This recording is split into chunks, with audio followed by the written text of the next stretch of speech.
Welcome to the Real People, Real Business show, where we're talking with business owners who are in the trenches. Everyday people who are working hard and have relevant and inspiring stories that you can relate to. Everyone we speak to is actively building and growing their business and is here to share their experiences, lessons, wisdom, and guidance so you can be inspired to take action towards your own goals. Today, I am welcoming back Marisa Raymond. Marisa is the Mary Poppins for stressed out women looking to get back their joy for life's moments. Marisa is a parenting coach, a genetic counselor, and mom extraordinaire, and she is sharing her story about how her business and experiences have grown since we last spoke to her in November 2019. Welcome back to the show, Marisa. Thanks so much for taking the time to share your story today. Oh, I'm so glad to be here, Stephanie. I would cross the pandemic to see you. Well, I think we see each other a lot anyway, but Marisa's in France, in Bordeaux, and she has been working on building her business for the last few years. And when we talked last time, we were sort of moving into a new phase in your business and discovering some new things about yourself. And I know that in the last sort of, 18 months, has it been? Something like that, something close to that. You've made some pretty interesting shifts and realizations. And I think what I would love to talk about today is some of those shifts, some of those pivots, some of those realizations that you've come to and how you got there. Because I think a lot of people go through that kind of evolution in their business where they are in this constant like discovery mode. And that's so normal and so natural. And you have really like walked into this with your eyes wide open. So tell us kind of what's happened since the last time we talked. Oh my gosh, so much has happened. And you were a really big part of it. The pandemic happened, right? So the first thing that happened was the universe kind of put up this ginormous stop sign for the whole world and said, you have a choice now to either fight this or go with the flow. And for me, going with the flow meant, because I have children as well, what's my value? Like how do I want to show up in this world? Right. And I was putting so much energy into building my business and trying to be mom extraordinaire that I was burning out without like crossing that line. So I knew what burnout felt like because I had gone through it in 2012. And it was almost like I was approaching that line, but not crossing it because I knew what that line was. So I was bottling things up. And the pandemic and confinement was really that opportunity to, because my kids were home and with distance learning, with schooling, how do I manage this? And it meant stopping and doing a lot of things in my business, really getting clear about what was important in my business and what wasn't. And being able to hit that pause button created so much space for then clarity to come through. And so the biggest thing that came through was, as a multi-passionate person, one of my biggest struggles in business was, how do I do all of the things? How do I combine the genetic counseling background with the parent coaching and the yoga and make it like one cohesive business? Or do I run 3 separate businesses, which wasn't going to happen in a pandemic? And so stopping brought me that clarity of what is the framework? What's the vision? And I now feel so much more aligned with how the pieces fit in my business. And that has created so much space and energy to then show up in other aspects of my life with that energy, right? Like just not being tired and overwhelmed and frustrated all the time. So let's get specific. So what actually changed? I mean, what does it look like now? Yeah. So before, I really was running 3 businesses, but pretending I was running one. And I had been doing that for a long time. And you and I had talked about that for a long time. And I was like, I just don't know how these pieces fit together, but I know that I'm not ready to give any of the pieces up. So I was seeing genetic counseling clients on a freelance basis. And I was teaching yoga in the schools here in France and online with adult clients and parent kid classes. And I had one-on-one coaching clients. And that all of those things took up different energy, and it felt like they were pieces of a puzzle that I knew could fit together, but I didn't know how. And so, when you're working on a puzzle and you've done the frame and now you start going inside and you're matching the colors. And it was like, I was doing these 3 separate corners, and I knew at some point they were going to come together, but it wasn't happening. And so what changed was when I started connecting with what are my values, what do I truly believe? Who do I want to be in the world? And what would somebody with those values, how would they show up? It's almost like that step 1 of running your business, right? Like I created a personal mission statement, right? You start your business with a business mission statement. I created a personal mission statement that started with me and like who I wanted to be. And in doing that, I was like, oh, why did I become a genetic counselor? What are the pieces of genetic counseling that I love to do? And it was about helping people through difficult, helping them learn how to cope with a life-changing diagnosis, having discussions about how unique they were and how their story was unique, and how, because we have 25,000 genes and they had only one that was altered, it was causing this disease, but there were still all these other pieces of them that meant that disease was unique in them. And so they weren't going to be like somebody else with the same disease living across the world. And so bringing those values into my coaching business and into my yoga business, I didn't even have to bring them in, because that's what I love about teaching yoga. I love teaching people how to do the postures in a way that feels good in their body, right? We don't all look the same doing warrior pose, and we can't all do it the same because our anatomies are different. Our children are unique. So you can't parent 2 children exactly the same way, because they're not going to respond the same way to the same boundaries. You can create those boundaries, but you have to communicate with them differently to match their learning styles. So I was like, oh, right. Like I truly, truly, truly believe that we are all unique beings. And that's how all 3 of these pieces of my business fit together. So it completely shifted my messaging, completely shifted even just my excitement and showing up for each client. Because I was like, oh, like I get to show up and talk to Stephanie, who's awesome because of this, and this, right? Or like whatever, whoever my client was. I think you were looking at things like 3 different buckets, right? But failing to see the connection amongst them. And if I can paraphrase, in order to do that, you had to go back to who you are. Yeah. And this is why we always start any business design exercise with who you are. Yeah. Because somewhere in there is that thread. And we're all kind of multi-passionate, right? We all have these really different sides of ourselves. And if we don't figure out how to pull those all together, even if it's not like in a tactical way, it's more about the way you think about your business, we're going to feel a lot of friction, and we're going to feel like Jekyll and Hyde, right? Yeah. Yeah. And I think one of the things that we talked about on the last episode that really planted that seed for me was about how our business is like another child, right? And so that planted the seed of, oh yeah, I get to, these things that I learned as a business owner, I get to bring into my life, right? Like the mission statement kind of idea, and these things that I learned as a parent and as a human, I get to bring into my business. And so instead of seeing them as separate buckets and trying to fix basically the same problem in 2 different ways, because it was showing up differently in my business than at home.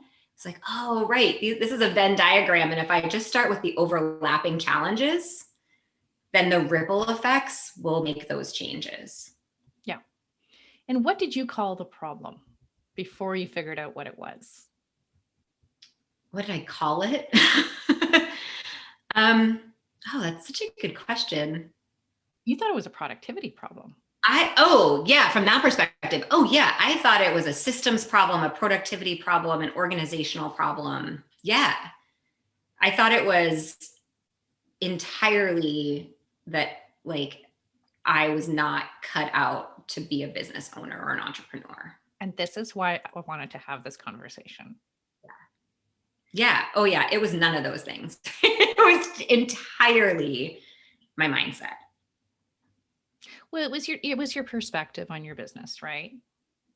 Right. Yeah. Sorry. Yeah. Like that's what I meant by my mindset. It was how I was viewing the situation. Yeah.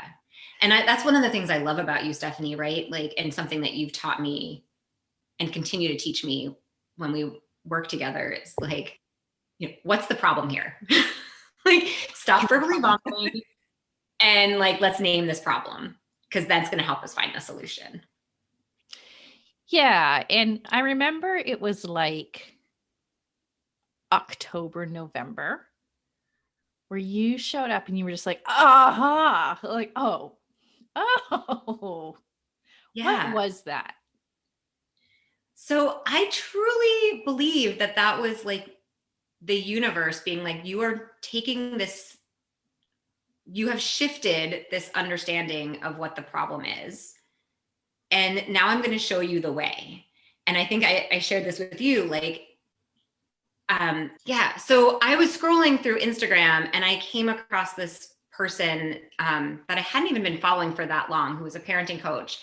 And she was talking about the mindful family and how the mindful family takes into account not just parenting, but how children are these unique beings and can be our guides as much as we can guide them. And so she had this, very clear framework. And she used the term like children are unique beings. And I was like, there you go. Like, just seeing that post and that thread was like, this is the piece. This is why I love working with children and don't want to let go of working with children, because I know that I am being guided and that these children are guiding their parents. And as an adult, we kind of cut that off, right? Like, we're supposed to know it all and share that. And that's so much of our struggle, is that we feel like we are not good enough or we don't know enough because our kids are pushing our buttons and like challenging us and we don't have a good response. And seeing this post was like, oh, right. Like, I actually get to learn from my children and use what I learned to then guide them, and use what I learned from my 13-year-old to guide my 10-year-old. And then my 10-year-old is going to be like, that doesn't work with me. So then I'm going to learn from my 10-year-old how to guide him. And that's going to then change how I respond to my 13-year-old. And that all gets to change. So that's really what it was. It was this, I was open to getting that message. And that's what it really was not seeing, like I said, with that puzzle analogy, it was finding that connector piece between all those different sections.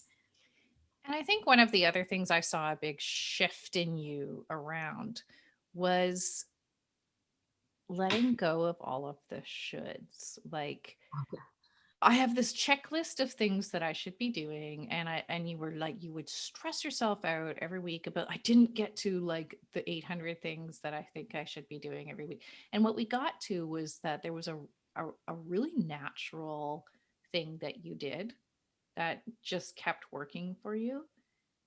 And I think one of the questions I asked you was, why can't that just be it? Yeah. I totally think you're right.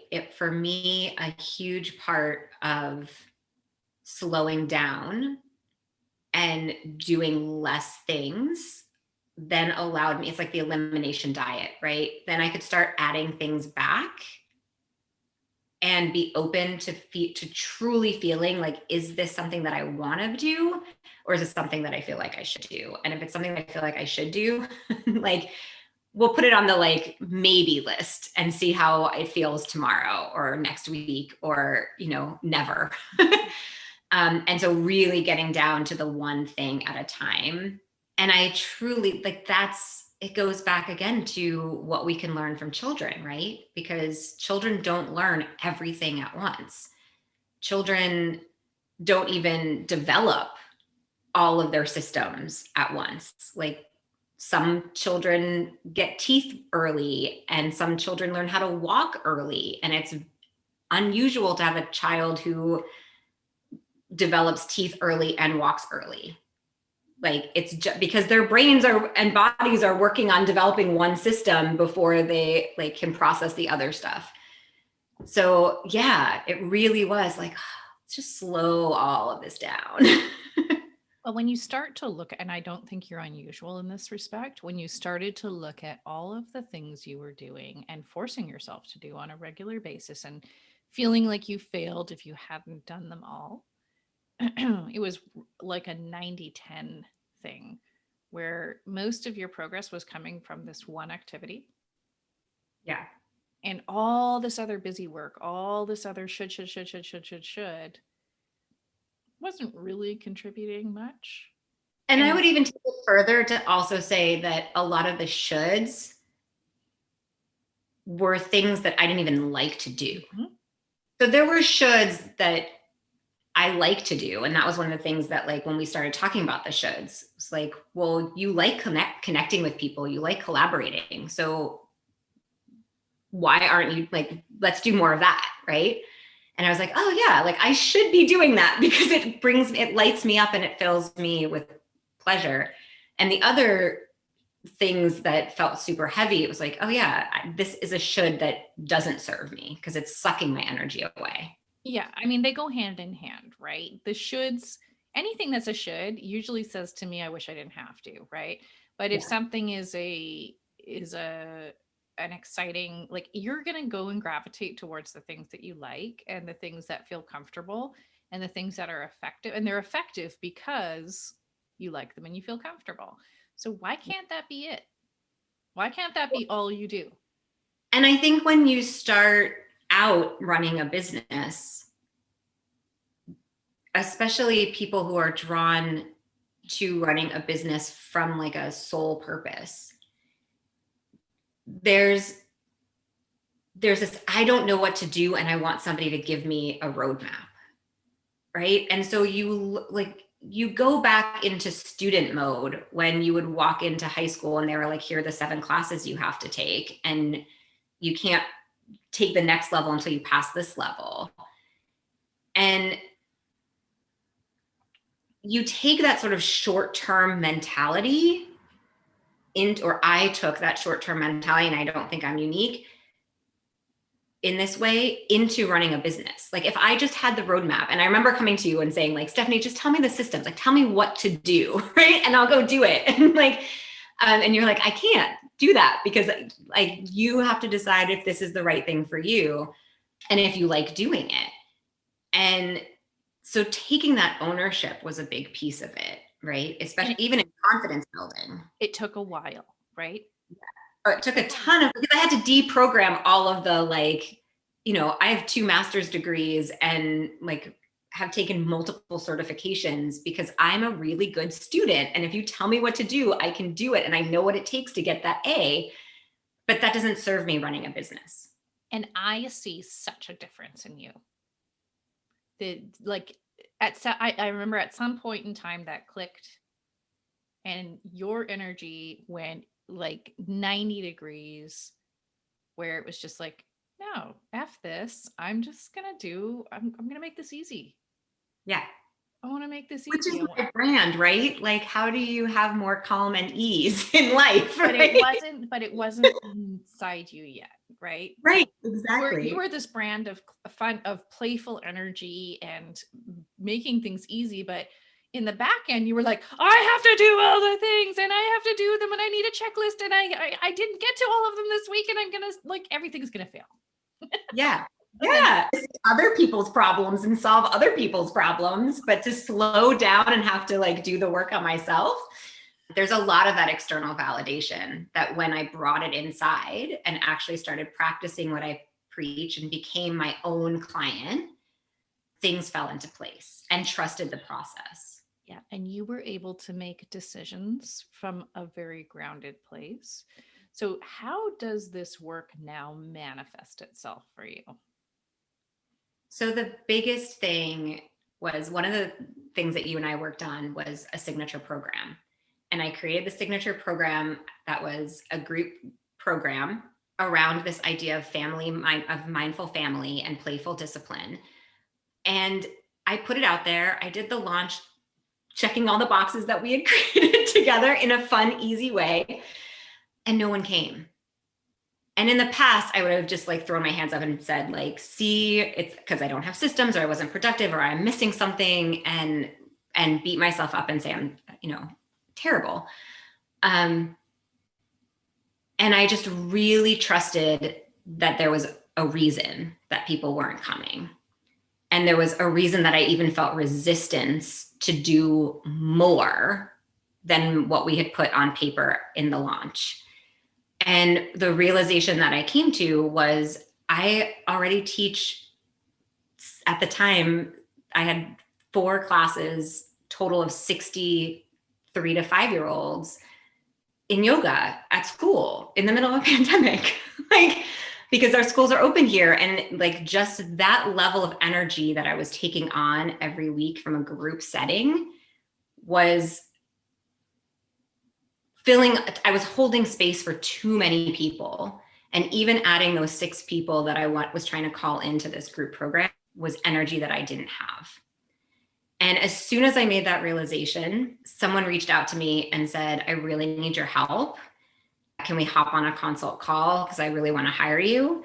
And I pitched that group program as a one-on-one spontaneously. Like, I wasn't even like prepared.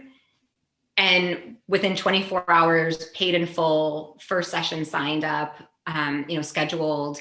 And I'm now running that program as my signature program as a one-on-one. Yeah. I get to hold space for one person. And the other thing was that group program, I, again, was like trying to externally please people. And so I had scheduled the calls to be in the evenings. And I had said to you and to multiple people in September, I want to like be really strict with my boundaries around family and work time. And I don't want to work in the evenings. And I knew I needed to be on some coaching calls in the evenings because of time zone differences, but I didn't want to add more. And then here I'm creating this program that took away the one night a week that I didn't have anything after 6 p.m. And that was completely out of alignment with what I had said I wanted to do and the values that I had set for myself, or that I knew to be true for myself. And sure enough, like this one-on-one client, it's, even though she's in a different time zone, we meet in that time slot that's convenient for me. And I have a couple of other consults coming up too for those time slots. So it's like, oh, right, I actually get to choose my hours, and I'm not dependent on people in the US and their time zone and like being available for them. Like, this is my business and I get to set the times that I want to work with people. And if it doesn't work out, it doesn't work out, and it wasn't meant to be. So that trust is huge for me. You have this crazy intersection of obliger and perfectionist. Yeah. And that's a heavy load to carry for a business owner, for someone who's also responsible for their own trajectory. I feel like you have come a long way and shifted that energy, and you are so like owning this shit and just like comfortable and calm. Tell me a little bit about that sort of journey, because we've had a lot of conversations about it.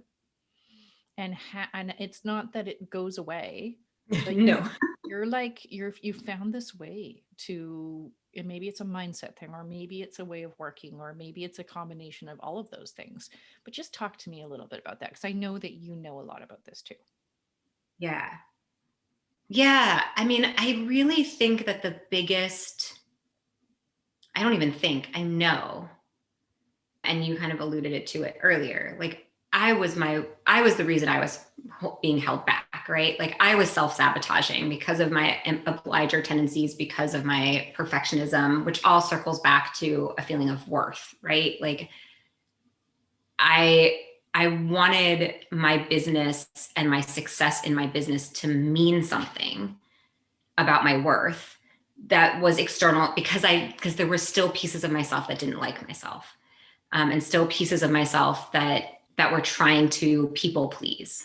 Being really open and really honest about that, and recognizing that for every client that I took on, I was holding space for them, and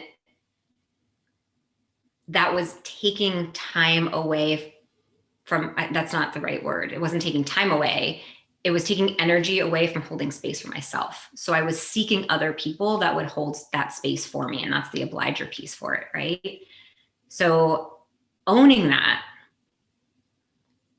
and knowing that I am deserving of the same level of space holding for myself that I give to others, and that was part of the slowing down, allowed me to then not even just perfection, like kind of tap into that perfectionism, but also the know-it-allness, right? Like I didn't need to know it all, because there's an element of wanting to be a perfectionist that was like, I wanted the 100 on everything. And then there was also the, I'm not ready to move forward because I don't have enough information, and that information's out there. And if I get that information, then I'll know more, and then I'll get the 100, right? Like, so I could get 100 with what I know now if you tested me on what I know now, but there's more stuff I don't know. And so that's what's holding me back. And that's the piece that I was able to decouple. And so one of the first conversations that you and I had years ago, around, seeing your business as an experiment, and that it's a long game, and just like being able to get messy and have fun and take chances and learn from things that don't work so well. Like they're not failures, they're lessons learned. I'm a scientist, right? Like I know that in science, and yet in my business, I was like, oh, I need to know all the things. Letting go of that then allowed me to show up more imperfectly, because it wasn't just about, I can get 100 with things I know now. It was like the 100 doesn't even matter. The 100 doesn't exist. The 100 doesn't exist. There's no so this is, and you and I see this, Marisa and I work together coaching in another program, and we see this all the time with our clients in that program, that there's this constant seeking for that final check. Yeah, I did it all right. And that doesn't exist. And the more that we can help people understand that it's always a continuum, and this is like a growth product, and it should be, because that's what's exciting and fun and evolutionary. That's what allows us to be creative. That's what allows us to chart our own paths and try new things, and have this freedom that we don't get when we work inside a box.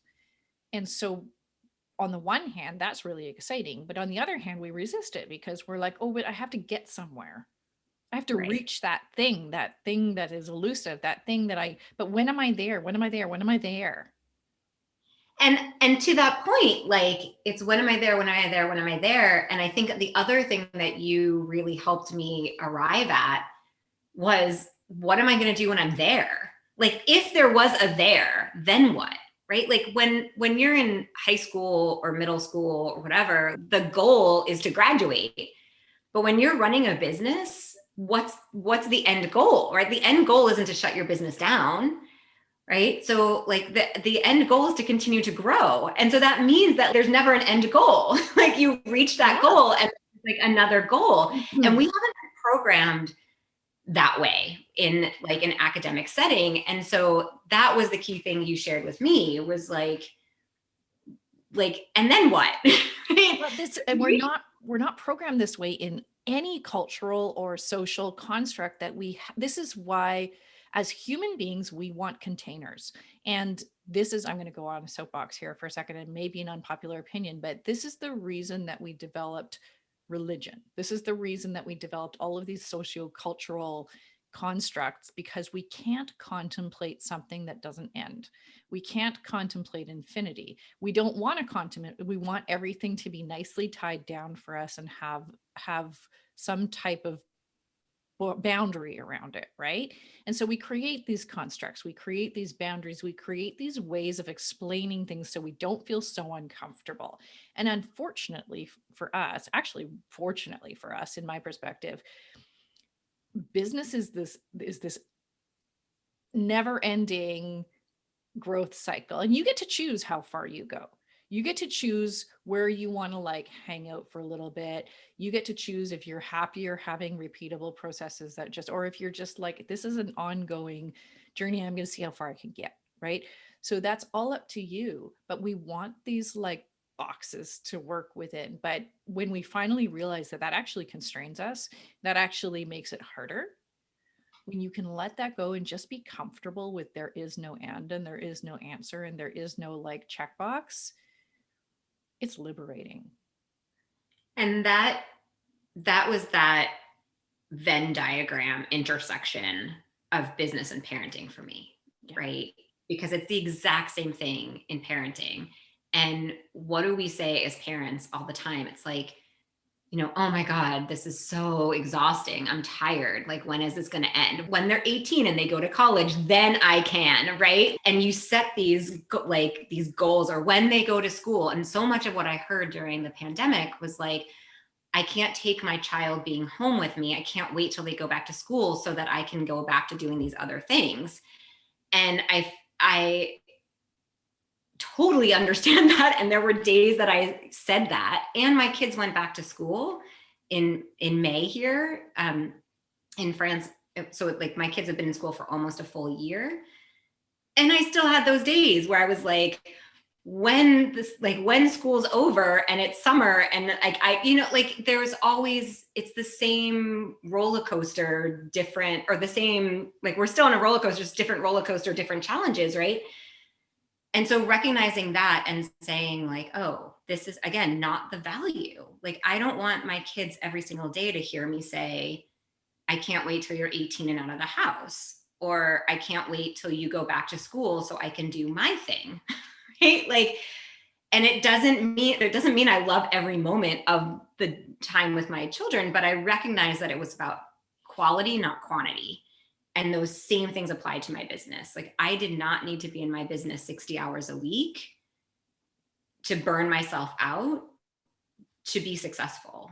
The more that I could be like, show up when I was in a quality state of mind, when doing the things that I wanted to do, not things that I felt like I should do, and know that it was a long game that I was playing, it took that pressure off of every single day being a burden.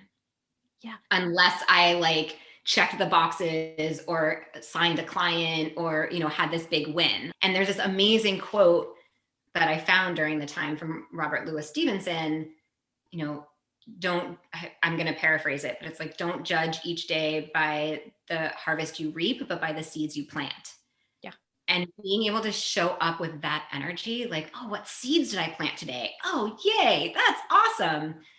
That was the major mindset shift, I think, for me, that then led to, I planted this seed for a group program that didn't work, but the structure of the program and the content of that program is golden and beautiful and aligned and necessary and helpful. And so I planted that seed, and people are starting to show up to fill that in a one-on-one way, not a group way, which is awesome. And you just didn't know what it would grow into. And that is so the nature of experimentation that's so critical in our businesses, is we need to just take like some action. And when my clients come to me and they're like, okay, let's build the perfect program, I'm like, I don't know. Like, I don't know what's going to happen, because let's get this as closely aligned to where you are right now. But the only way it's going to evolve into something that's truly what you want is by trying it, right? And I don't know. I don't have all the answers. I can get you close to it, but you're going to have to go out there and you're going to have to try and you're going to have to feel it and you're going to have to experiment. And that is so okay. There is no failure. And that's not like motherhood and apple pie. There's no failure. It's all just good information. Yeah. And flipping that that judgment into curiosity is such a critical thing that we have to learn how to do. And I think you learned that too, right? You evolved out of this constant. This is why I didn't want to give you checklists and work plans. And yeah, I mean, we did. We get. And I fought you for like a month on that. Like the first I month of us working. know, and I'm like, but that's not the issue. And I think it actually worked against you. Yeah. Oh yeah. Yeah. Yeah. And that was that energy that we were just talking about with our clients, right? Like that was that energy of like, I have less time in my business now and I want to like create just as much success. So how do I take this productivity problem that I thought it was at the time and be more productive in fewer hours? And you totally were like, this isn't right. Like you coach this, that's not right. We tell people this all the time. And I was like, I know, but it's right for me. I love your parallels between running a business and parenting. Now, your kids and my kids are exactly the same age. I have an older one that's 13 and a younger one that's 10, well, just about 11. And this whole this seasons of parenting, I feel like we've just entered a new season of parenting and it is a doozy. Holy smokes. But the amount that I am learning because I am now staying awake, watching, seeing what I have to do. And I feel like I'm finally for the first time really showing up as a parent for my kids. And I just think the parallel to our develop I was a crappy parent for toddlers. I really was. Like I just did there was all the wrong things happening at the same time and I'm just not wired that way. But now that my kids are almost adults, and my daughter is like 5'5" and my son is 5'3", and like they're adult sized children now, I'm like I can connect with them and I can talk to them and I get them. I get this stage of kids. And And I it's think that's such we're not always the best parents in a specific season because we are, again, we haven't done the work on ourselves. And so we're trying to control and fix and heal our own wounds by like in our parenting, right? We're trying to heal our own like inner child by parenting our child, and our child is not us. And so their reactions are different. And I totally agree. I mean, it's funny because with my 13-year-old, he's a lot like my husband and not like me.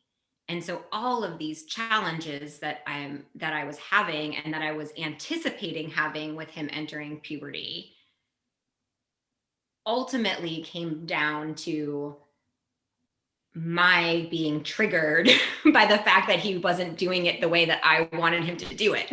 Right. Like, and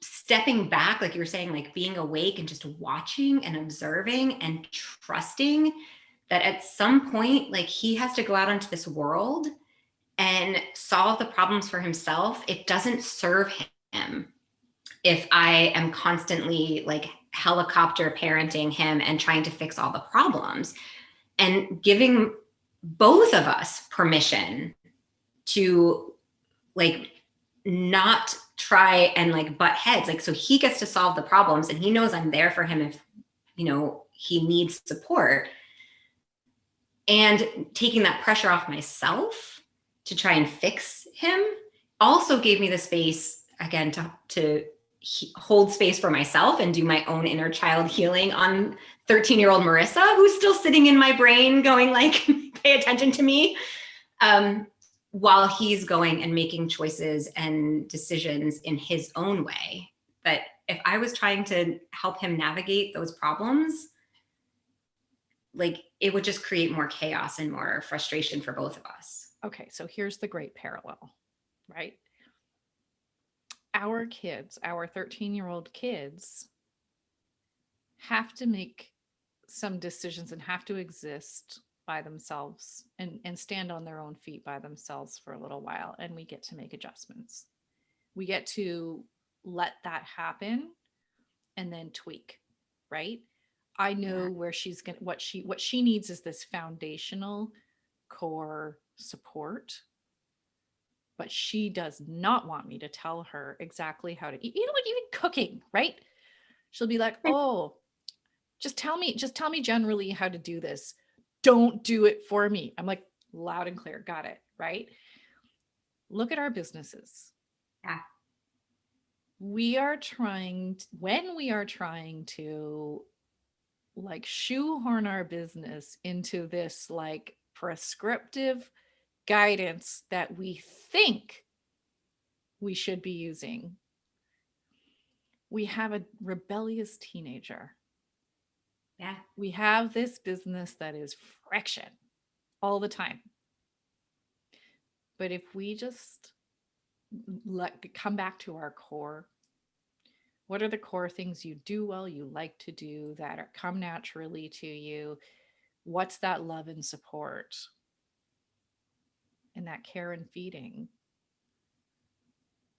Like that is the foundation and that is the core that needs to be in everything that you do.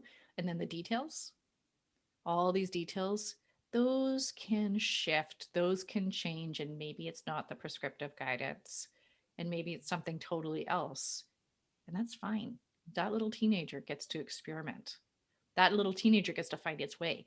But it, as long as the core, that foundation is there, that is aligned with your values. Was I that too love much of a stretch? No, I think it's exactly spot on. And I think it fundamentally comes back to trust, right? When we trust our children to go out and make mistakes for themselves, and we trust ourselves to be there to support them when, if and when their decisions don't turn out the way they expected it to, right? That cake turns out burnt, right? And it has. That trust, right? That trust is expansive. And one of the things that we kind of going back to the social constructs, trust is one of the very first characteristics or skills that we learn as babies, right? You come onto this planet as a helpless newborn, and you need to trust that your parents are going to take care of you, or that the person, your caregiver, is going to take care of you. Then you go to school and you need to trust that the teachers are going to take care of you, and that the other kids are going to, to take care, or that you're going to live collectively. And at so many points in that timeline, it's shaken, right? And so trust is so foundational to our human existence and our human development that many, many, many, many, many of us do not have a solid foundation of trust. And I think, like, thinking about the pandemic and the lessons from it, that was a big piece for me in having to step back and slow down and connecting with my values, because honesty and integrity are such important integral values for me, and connection. I have to trust that, because that's about relationships.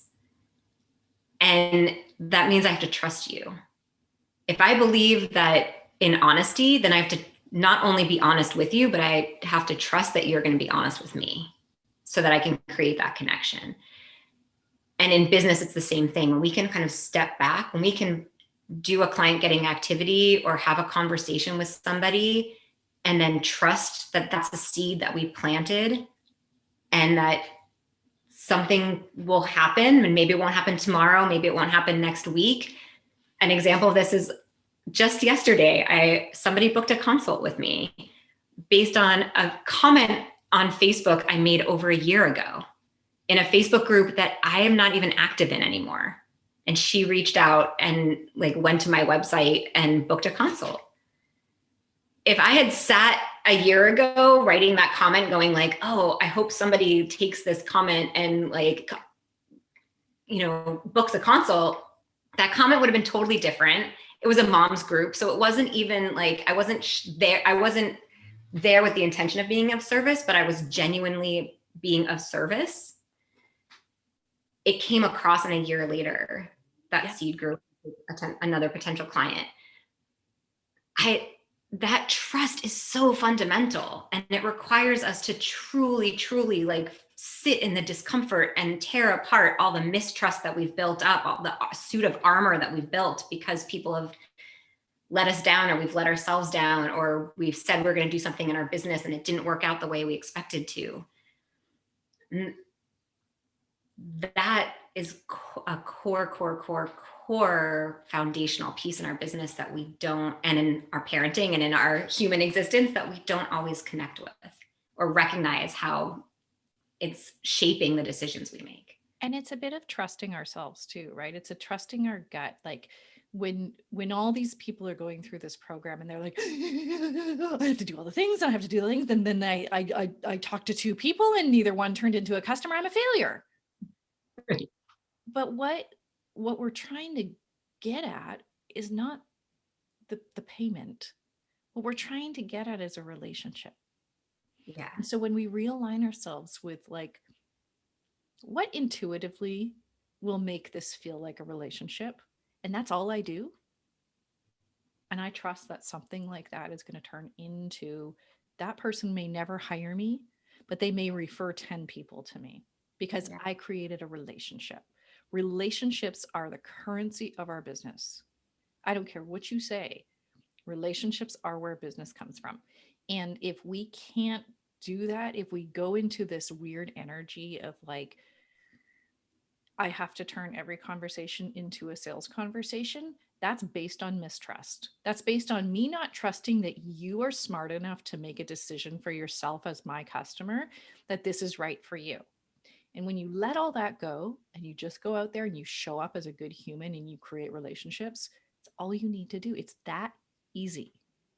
Yeah. It is. It's that easy. All this other crap, all these formulas, if you are building your marketing based on formulas, and like, let's be honest. I mean, if I'm selling clothing in an e-commerce site, we're talking about a little bit of different marketing, but for service-based providers, for coaches, consultants, for all the people that we talk to on a regular basis, my marketing just needs to be about creating relationships. It is, if you are out there trying to formalize your marketing, I think I just made up a word. Sounds good. You're marketing from a formula, you will get people who like formulas. You will get people who respond to the things that you probably don't want them to respond to. So it's that easy. And so that's where it comes back to, because you and I were talking about this a couple of weeks ago. Like, one of the things that I used to say a lot was trust, and I heard a lot was trust the process, trust the process, trust the process. And that is totally 100% true. And what you just made me think of was that the shift for me was, in addition to trusting the process, I started trusting myself. Because trusting the process is still an external thing, and it still means I have to show up in a certain way. And if I don't trust myself, then how can I trust the process? Even if I say I trust the process. And so if I trust myself, that means I know what's true for me. Yes. And I know that if I, like you said, for me and for people in service-based businesses, there is nothing better than building that relationship, planting that seed, and watching that grow. Yes. And trusting that any conversation you have is planting that seed. So you could be talking about your kids, you could be talking about your relationship with your parents, you could be talking about baseball, you could be talking about the weather, but every conversation is planting a seed and building a relationship. It's making a connection, right? Yeah. And I love that. I love it so much, because it becomes so much, we can give ourselves permission to just be okay with that. And when I hear trust the process, my inner rebel is like, screw you. I'm not trusting you. Like, why should I trust your process? But if I say trust yourself, that, like, there's a lot of equity in that. And you kind of just have to jump in and trust yourself, because you probably know a lot more than you think you do.